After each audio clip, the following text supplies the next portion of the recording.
할렐루야. 참 좋으신 주님의 은총과 평화가 우리 가운데 늘 함께 계시기를 주의 이름으로 간절히 축원합니다. 사순절 네 번째 주일입니다. 정말 죽음이 눈앞에 점점 짙어지는 것처럼 세상이 온통 어둠으로 짙어지는 것만 같습니다. 그러나 여러분 절망하지 마시고 사순절이 깊어진다는 것은 부활이 가깝다라는 의미 아니겠습니까? 생명을 구원하시고 평화를 가져다 주시는 하나님의 날들이 오고 있음을 믿으셔서 소망 안에 걸어가실 수 있기를 간절히 축복합니다. 사람은 감각을 갖고 있습니다. 시각, 청각, 후각, 촉각 여러 가지 감각을 갖고 있죠. 그것으로 우리는 세상을 이해하고 또 세상과 소통합니다. 그러나 여러분, 우리의 감각이라는 것은 매우 제한적이기도 합니다.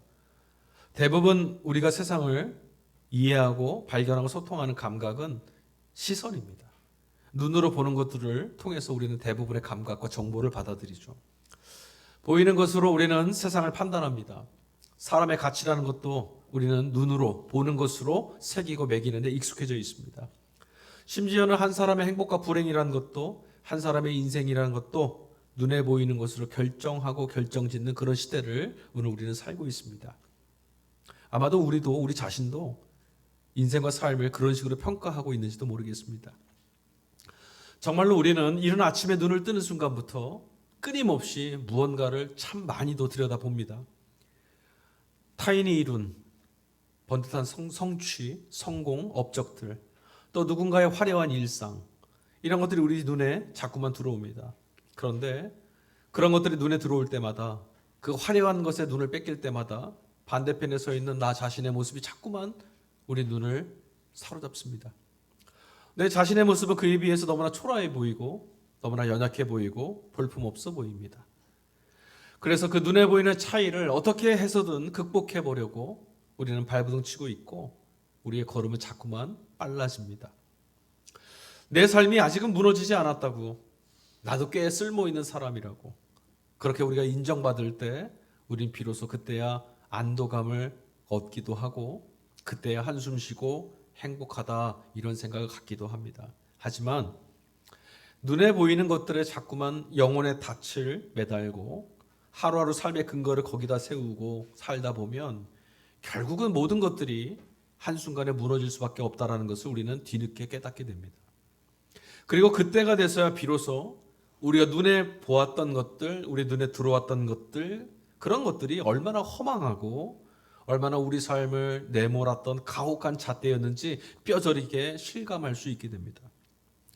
오늘 우리가 함께 읽진 않았지만 우리가 지난주에 나눠드렸던 우리 이번 주일 일독서 본문, 구약 본문 사무엘서 16장 말씀인데, 그 16장 말씀의 이야기는 속절없이 겉모습에 휘둘리고 마는 우리들의 연약함을 꼬집는 본문입니다. 여러분 다 아시는 본문이에요. 사무엘 선지자가 이새의 집에 가서 다윗에게 기름 붓는 장면입니다. 사무엘이 어떤 사람입니까? 이스라엘의 마지막 사사이기도 하고 절대적인 존경을 받던, 백성들로도 신망받던 마지막 위대한 선지자였습니다. 그만큼, 그보다 더 하나님과 깊이 교제하는 사람이 또 있었을까? 없었습니다. 그래서 사람들은 사무엘이 전하는 말, 곧 사무엘의 말은 곧 하나님 말씀처럼 여겼고 사무엘의 선택은 곧 하나님의 뜻인 것처럼 받아들였습니다. 그랬던 그가 이새의 집에 찾아왔습니다. 말씀드린 것처럼 사울을 대신한 새로운 왕에게 기름을 붓기 위해서 찾아온 겁니다. 첫째 아들 엘리압이 눈앞에 섰습니다. 오늘 본문을 보니까 사무엘이 보기에 훤칠한 키, 준수한 외모, 누가 보더라도, 그러니까 어떤 사람이 보더라도 한 나라를 이끌어갈 만한 제목처럼 보였다고 합니다. 그래서 사무엘이 속으로 생각했죠. 하나님께서 정말 기름 부으시려고 한 사람이 바로 여기 있구나. 너는 그의 준수한 겉모습과 큰 키만을 보아서는 안 된다. 그는 내가 세운 사람이 아니다. 나는 사람이 판단하는 것처럼 그렇게 판단하지는 않는다. 사람은 겉모습만을 따라 판단하지만 나 주는 중심을 본다. 사무엘상 16장 7절 말씀입니다. 자, 송소 기자가 지금 이 본문의 말씀을 통해서 무엇을 말하려고 하는 걸까요? 우리는 이 본문에 아멘합니다. 그런데 제가 보기에 이렇게 아멘한 대로 우리 살지 못합니다. 하나님은 우리의 중심을 보십니다. 아멘하지만 우리는 사람의 중심을 보지 못할 뿐만 아니라 우리의 겉모습을 치중하는 데만 마음을 뺏깁니다. 사무엘 같은 영적인 거장, 지금 말씀드렸잖아요. 사무엘이 하는 말을 하나님 말씀처럼 여겼어요. 사무엘이 선택한 건 하나님 뜻이라고 받아들였어요. 그런 영적인 이스라엘의 거장조차도 겉모습에 압도당하는 순간, 시선을 빼앗기는 순간 여지없이 하나님 뜻을 분별하는데 실패했다라는 것을 말하는 겁니다. 이 본문은요. 성서기자가 지금 그 얘기하는 거예요. 이 말씀을 접할 때마다 저는 절망감과 압박감을 동시에 느낍니다. 결국 사람의 속마음이란 것을 우리가 알 도리가 없는 거구나. 이런 절망감. 또 그러면 이제 나도 하나님처럼 사람의 중심을 꿰뚫어 보고 일의 결국을 들여다볼 수 있는 안목을 좀 길러야겠구나. 이런 조급함. 여러분도 아마 여기서 벗어나지 않으실 겁니다. 그런데 여러분, 우리는 하나님이 아닙니다. 겉모습 너머를 완벽하게 꿰뚫어 볼 수 있는 인간이 있을까요? 우리는 겉모습 너머에 있는 실체를 온전하게 들여다볼 수 없습니다. 이게 우리들 모두의 한계입니다. 자연스러운 겁니다. 오늘의 일이 내일이 어떻게 닿을지 여러분 다 아십니까? 우리가 신앙생활을 오래 하면 그걸 알 수 있을까요? 오늘도 세상을 보니까 교회 안에서도 그런 말씀들을 많이 하시더라고요. 망하게 될 거다. 아니다. 복받을 거다. 잘 될 거다. 안 될 거다. 단정짓는 말씀들이 참 많더라고요. 정말 그렇게 확정 지을 수 있습니까? 다 아십니까? 우리는 내일 일을 모릅니다. 자연스러운 일입니다. 사람이기 때문에. 그래서 우리가 누군가의 속내를 잘 들여다보지 못하고 일의 결국을 내다보지 못한다는 것 결코 부끄러운 일 아닙니다. 성서는 결코 우리들에게 너희도 하나님처럼 일의 결국을 내다볼 수 있고 사람의 속을 꿰뚫어 볼 수 있는 사람 되라 다그친 적이 없습니다. 이건 우리들 욕심이죠.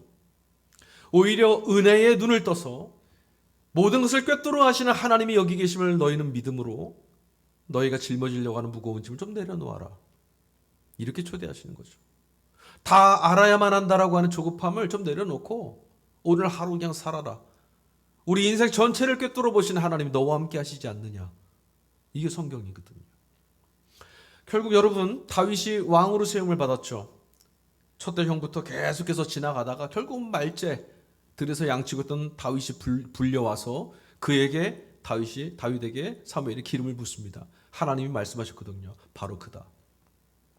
우리는 이 역사, 다윗이 왕이 되었다라고 하는 이스라엘의 역사를 통해서 하나님께서 오늘 본문의 말씀, 나는 사람의 중심을 본다라고 하는 이 말씀이 옳다라는 것을 확인할 수 있습니다. 그렇잖아요. 우리는 겉모습에 빼앗겨서 시선을 뺏기는데 정말 하나님은 사람의 중심을 보신 분이 맞구나. 역사 속에 다윗이 정말 왕으로 세워지는 걸 보니. 그러나 여러분, 하나님은 어떤 분이십니까? 일의 결국을 내다보시고 우리들의 내면을 들여다보시고 사람의 속과 중심을 들여다보신 끝에 결국 홀로 일을 이루어내시는 분. 이분이 하나님이세요. 우리가 하나님 편을 들어드리면 하나님이 일을 하시고 우리가 하나님 편을 들어드리지 못하면 일하지 못하시는 분이 아니에요. 내 생각과 달리 하나님은 일하세요. 우리의 절망 너머에서 하나님이 희망을 길어내시는 분 맞아요. 우리가 아무리 긍정적으로 이렇게 하면 다 됐다 말해도 하나님이 아니라고 하시면 안 되는 겁니다. 인생과 역사라는 것은요, 우리가 눈으로 보는 겉모습으로 쓰여지지 않습니다. 단 한 번도 우리 역사는 그렇게 쓰여진 적이 없습니다. 그렇다면 여러분, 더 이상 우리가 사람들의 평가나 세상의 기준에 전전긍긍할 이유가 뭡니까? 비록 우리가 다 알지 못한다고 하더라도 모든 것을 아시며 합력하여서 선을 이루어내시는 하나님이 계시다는 것을 믿는다면 말이죠. 겉모습에 목매여서 살아가는 어쩔 수 없이 그런 기준에 휘둘리고 마는 우리들에게 하나님이 계시다라고 하는 마음의 중심을 들여다보시는 하나님이 계시다라는 이 말씀보다 더 넉넉하고 자유를 가져다주는 말씀이 어디 있습니까? 하나님이 계십니다. 오늘 우리가 삼독서 말씀으로 읽은 복음서는 요한복음 9장 말씀입니다. 긴 말씀을 읽었어요. 41절에 달하는. 오늘 요한복음 9장 말씀은 눈에 보이는 것으로만 세상을 판단하고 해석하는 일이 얼마나 폭력적이고 얼마나 냉혹하고 얼마나 위험한 일인지를 우리에게 보여줍니다. 여러분, 이 말씀을 읽으시고 여러분의 뒤에 남는 감정과 감상은 무엇입니까? 역시 예수님의 기적을 베푸시는 분이다. 예수 만났으니 그 사람 참 복받았다. 나도 열심히 주님을 부르고 주님께로부터 이런 복받아야겠다. 이런 생각하시나요? 예수님 일행이 길을 걷고 있었습니다. 근데 그 길 지나는 와중에 어떤 한 사람이 앉아 있었어요. 나면서부터 눈을 보지 못했던 사람입니다. 평생을 그냥 어둠 속에 살았습니다. 아니, 그냥 세상은 어둠인 줄 알고 살았던, 아무것도 할 수 없습니다. 빛이 없으니까요. 그래서 이 사람은 평생을 구걸하면서 연명했던 사람입니다. 그러나 이 사람이 이곳에 앉아서 구걸하고 있을 때 사실은 아무도 보아주는 이는 없습니다. 왜냐하면 세상은 이런 사람을 눈여겨보지 않아요. 중요시 여기지 않고 귀하게 여기지 않거든요. 무심코 지나칠 수 있는 이런 모습, 너무나 익숙한 천대받고 아무것도 아닌 것처럼 냉대 속에 조롱받는 그런 인생의 모습이었는데, 그런 삶의 모습이 오늘 제자들의 눈에 들어왔습니다. 누구의 제자죠? 예수님의 제자들입니다. 그들이 예수님께 물었습니다. 선생님, 이 사람 여기 이렇게 불행한 사람이 있습니다. 이 사람이 눈을 멀어서 태어난 것, 왜 우리와 다르게 이렇게 저주받은 것처럼 태어나서 고생하는지, 이게 이 사람의 죄 때문입니까? 이 부모의 죄 때문입니까? 물었어요. 여러분, 이 질문을 읽으실 때 어떤 마음 드셨습니까? 저는 실망했습니다. 비참한 현실에 지금 고통받고 있는, 삶에 내몰려 있는, 아파하고 있는 이 사람이 이 제자들 눈에는 보이지 않습니다. 그죠? 왜? 이 사람은 왜 이렇게 불쌍한 거예요? 이 사람은 어쩌다 이렇게 된 겁니까? 너무나 끔찍한 질문 같아요. 저는 여러분들이 이유나 원인이나 다른 얘기 말고 사람이 좀 보였으면 좋겠어요. 당신의 형편이, 당신의 오늘에는 뭔가 이유가 있을 거야. 이런 식의 생각은요, 결국 어떻게 말하는 건지 아세요? 네 탓이야. 네 탓이야라고 비난할 근거를 찾는 거예요. 제자들은 지금 예수님과 동행하고 있었습니다. 진리의 주님이신 예수님과 하나님의 아들이신 예수님과 동행하고 있었지만, 그럼에도 불구하고 여전히 그들은 율법이라는 안경을 끼고 보고 있었어요. 율법이라는 게 여러분 무엇입니까? 율법은 눈에 보이는 상황으로 하나님과의 관계를 가늠하고 평가하는 것에 익숙해지게 만드는 게 율법입니다. 지위가 높거나 부유하거나 건강한 사람, 신앙생활 열심히 하고 새벽 제단을 쌓고 예배에 빠지지 않고 헌금 열심히 하고 봉사 많이 하고 선교 많이 하고 영향력을 행사하고 칭찬 많이 받는 사람, 하나님과 함께하는 사람이라고, 의인이라고 추앙받습니다. 율법의 기준으로. 반면에 병든 사람, 가난한 사람, 삶이 무너진 사람, 어제도 오늘도 눈물밖에 나오지 않는 사람, 오늘 한 끼를 책임질 수 없어서 주일도 예배에 참여할 수 없는 사람, 하나님께 버림받은 죄인이라고 낙인 찍힙니다. 이게 율법입니다. 눈에 보이는 결과로 원인을 단정 짓는 것, 눈에 보이는 결과로, 현상으로, 내 눈에 보는 것으로 사람을 절대화하려고 하는 것, 차가운 인과율의 잣대입니다. 저는 우리 교회 안에 이 인과율의 잣대가 모두 다 소멸되기를 간절히 소망합니다. 사순절 기간입니다. 여러분 지금 무엇을 열심히 하고 계십니까? 종교적 열심에 내몰려서, 아니, 종교적 열심이 있어야죠. 거룩한 기도 모임도 있어야 되고 헌신도 있어야죠. 그러나 여러분 지금 세상이 어찌 돌아가고 있습니까? 제자들은 이 눈먼 사람의 고통에 전혀 공감하지 못했습니다. 얼마나 힘들까요? 얼마나 아플까요? 주님, 저를 좀 고쳐주십시오. 한 녀석도 그런 말을 하지 않습니다. 그저 누구 잘못인지 신학적인 계산기를 좀 두드리고 있습니다. 고통 속에 내몰려 있는 이와 연대하기보다는 그 불행과 우리는 전혀 무관한 사람인 것처럼 선을 긋고 싶었던 거죠. 저 사람과 우리는 같지 않습니다. 우리는 주님과 함께하는 의인입니다. 그러니 저 사람은 죄인일 겁니다. 진정 눈먼 사람은 누굴까요? 율법과 편견에 사로잡혀서 형제의 고통을 보지 못하는 바로 이 사람들, 자기 곁에 있는 바로 곁에 있는 사람의 신음소리조차 듣지 못하는 이 사람들, 이들이야말로 눈뜬 소경 아닙니까? 자, 그런데 저는 이 제자들에게 실망했었는데 여기 한술 더 뜨는 사람들도 있습니다. 백성들의 스승 노릇을 하던 바리새파 사람들입니다. 지금껏 그들에게 이 눈먼 사람은 어떤 사람이었냐? 하나님께 버려진 자들, 하나님께 내몰렸던 자들, 죄인들이었습니다. 오늘 말씀을 보니까 16절, 그의 눈을 뜨게 해주신 예수님을 향해서 안식일 규정을 어긴 걸 보니 저는 죄인이 분명하다. 예수님도 죄인으로 정죄하고 있습니다. 여러분은 예수님을 의인이라고 보십니까? 죄인이라고 보십니까? 그러면 여러분들은 예수님처럼 내몰려 있는 이들은 죄인으로 보셨습니까? 의인으로 보셨습니까? 이제는 예수님까지 하나님에 의해서 버려진 죄인이라고 몰아세우고 있습니다. 잔인한 사람들이죠. 그런데 여러분, 오늘도 우리의 교회 안에서는 이런 일들이 비일비재하게 일어나고 있는 것이 사실입니다. 비참한 사고나 재해로 가족을 잃은 분들 앞에서 위로랍시고 보상금을 운운하기도 하고요. 선한 일을 한답시고 어려운 이웃을 배경 삼아 사진 찍는 것을 즐겨합니다. 불우한 이웃들을 돕겠다라고 대중들 앞에 호명하여 그들을 세우고 부끄러움에 내몰기도 하죠.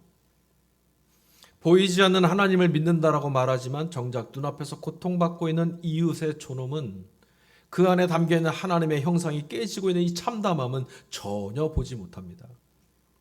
우리가 겉으로 드러나 있는 종교적 행위로 사람의 됨됨이를 과연 평가할 수 있겠습니까?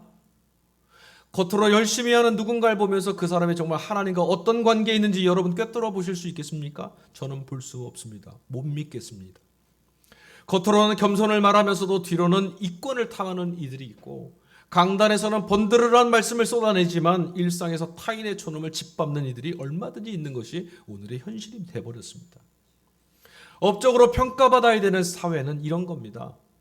교회가 하나님의 은혜와 자비와 사랑의 법이 작동되지 않고 업적이, 종교적 업적이 실적처럼, 성과처럼 하나님 앞에 인정받는 잣대로 작동하게 되면 정말 이렇게 가혹해집니다. 그런데 신앙의 이름으로 서로에게 정죄의 칼날을 휘두르고 있는 이 현실 속에서 과연 우리에게 소망이 있을까 싶습니다. 예수님과 함께하면서도 여전히 율법의 눈을 벗겨내지 못하고 생명을 보지 못했던 이 제자들처럼 과연 우리에게 소망이 있을까?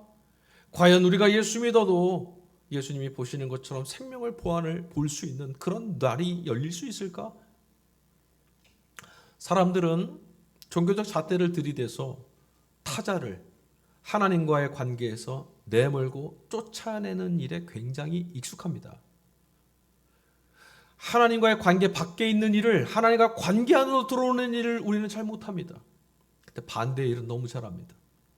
그런데 예수님은 그 폭력의 세상을, 그렇게 폭력으로 내모는 세상을 가로질러 가셨습니다. 부정한 겁니다.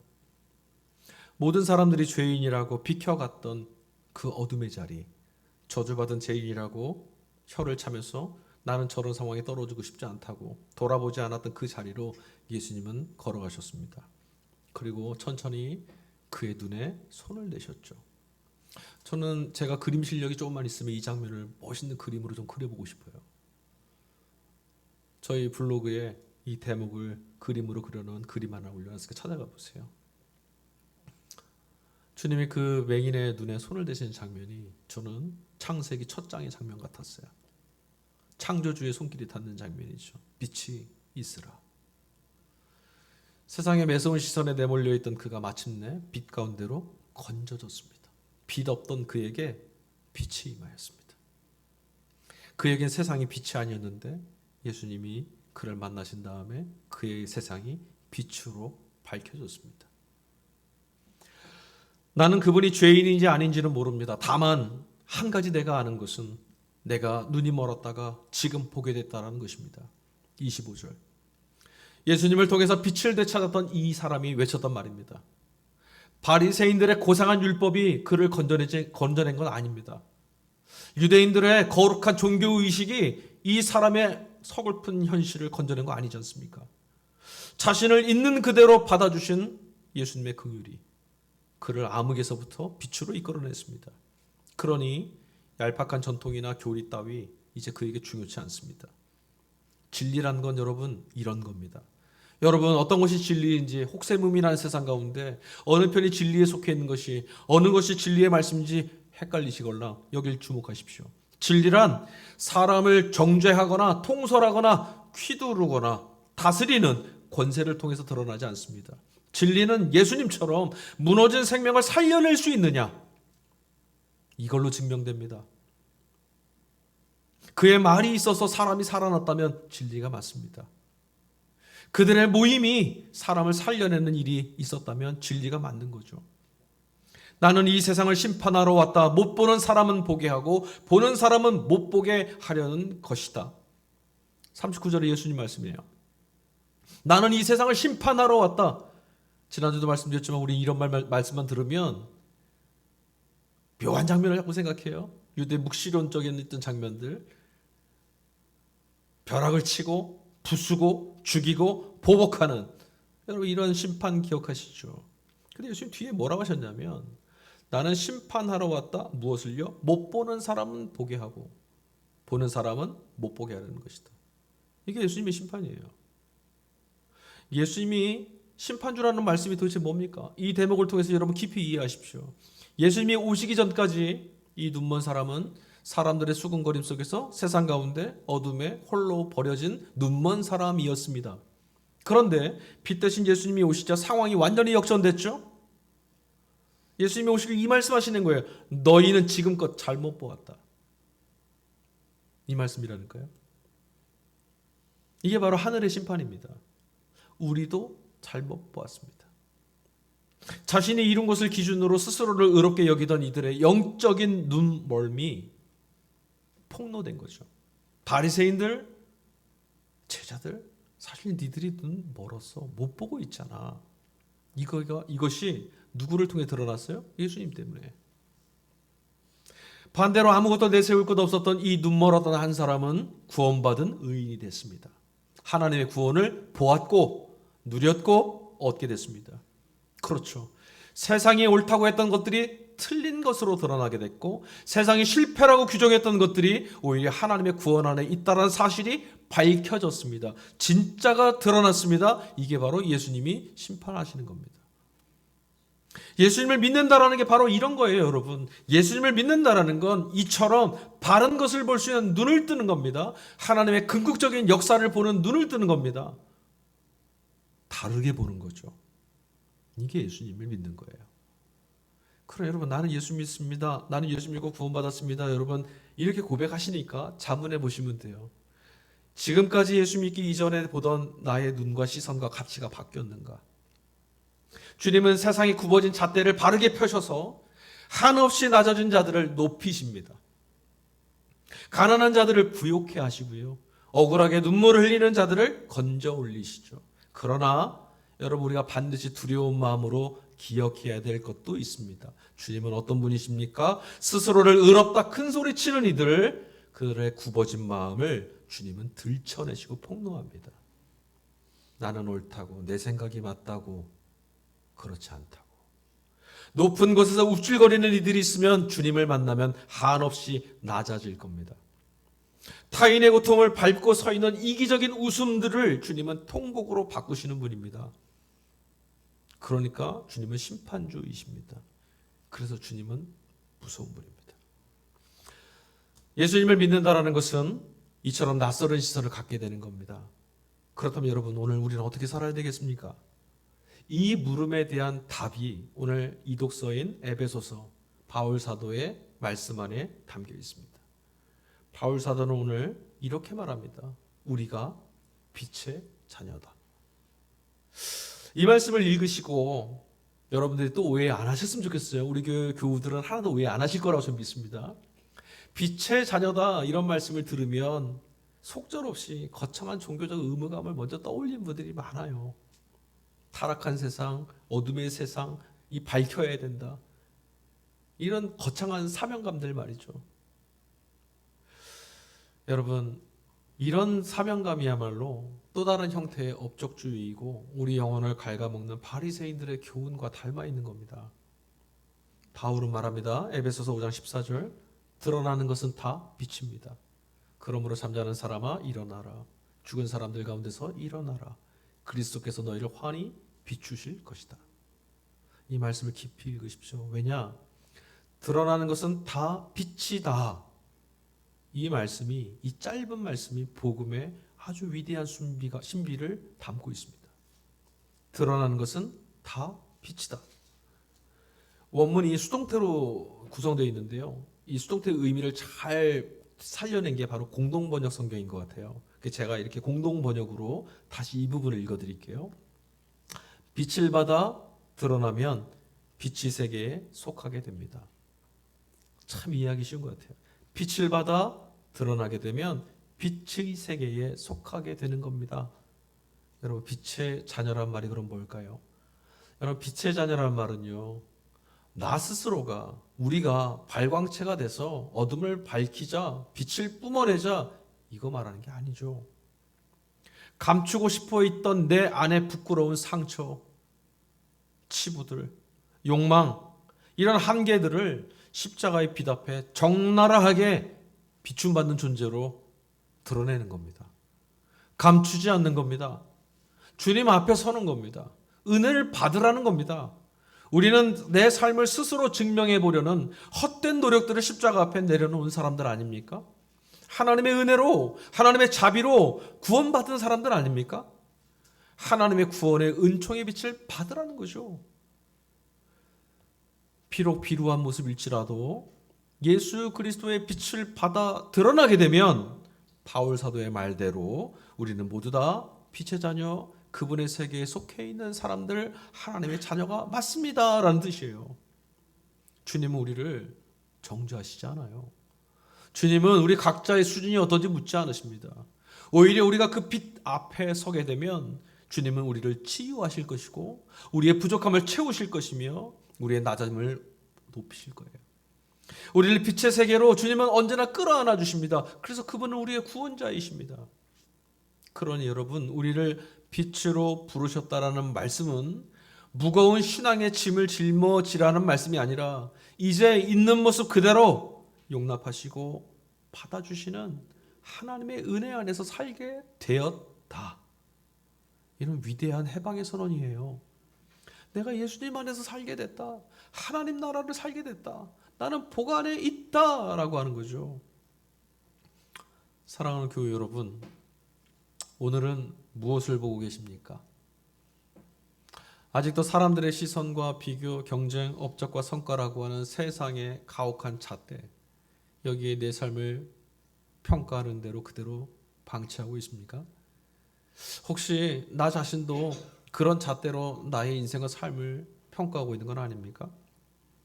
거짓과 기만으로 향하던 시선을 여러분은 멈추십시오. 세상의 기준에 비록 미치지 못한다고 해서 그런다고 해서 인생이 망하지는 않습니다. 남들보다 조금 뒤처진다고 해서 두려워할 필요도 없습니다. 우리 인생을 빚으신 이가 우리 삶을 판단하시는 겁니다. 사람의 중심을 보시고 역사를 주관하시는 분은 하나님 한 분뿐입니다. 우리를 어둠에서부터 빛으로 나가게 하시는 분도 하나님이시죠. 사순절 순례의 여정 가운데 그러므로 여러분은 다른 기준과 다른 빛에 고개를 돌리지 마십시오. 하나님이 세우신 십자가, 예수의 십자가를 깊이 묵상하십시오. 세상을 향해서 나를 증명해내야 된다라고 하는 모든 염려와 경쟁의 지옥으로부터 해방되는 길이 모든 것들을 내려놓고 하나님께 운명을 걸고 걸어갔던 예수 십자가에 달려 있습니다. 십자가는 인간의 능력으로는 생명을 건져낼 수 없다라고 하는 하나님의 선언이자 동시에 인간의 절망을 꿰뚫고 찾아오시는 하나님의 구원의 역사이기도 합니다. 묵묵히 인생과 역사를 이끌어 가시는 하나님의 뒤를 따르십시오. 생명의 길을 여신 예수님께로부터 배우고 우리에게 그 길을 가르쳐 주시는 주님께로부터 듣고 그분이 비춰주시는 은혜의 빛을 받아들이며 사십시오. 그걸 실감하는 것이, 하나님의 은혜를 실감하는 것이 모든 겁니다. 그때 비로소 우리는 진정한 평화와 자유를 누릴 수 있는 빛의 자녀로 하나님의 나라에 속한 받은 백성으로 살게 됩니다. 그 해방의 은혜가, 그 자유하게 하시는 역사가 우리 모두의 삶을 환히 비추어서 참으로 보아야 할 것들을 보게 하는, 생명으로 역사하시는 주님의 영광을 보게 하는 복된 사순주의 여정이 될 수 있기를 간절히 축복합니다. 아멘.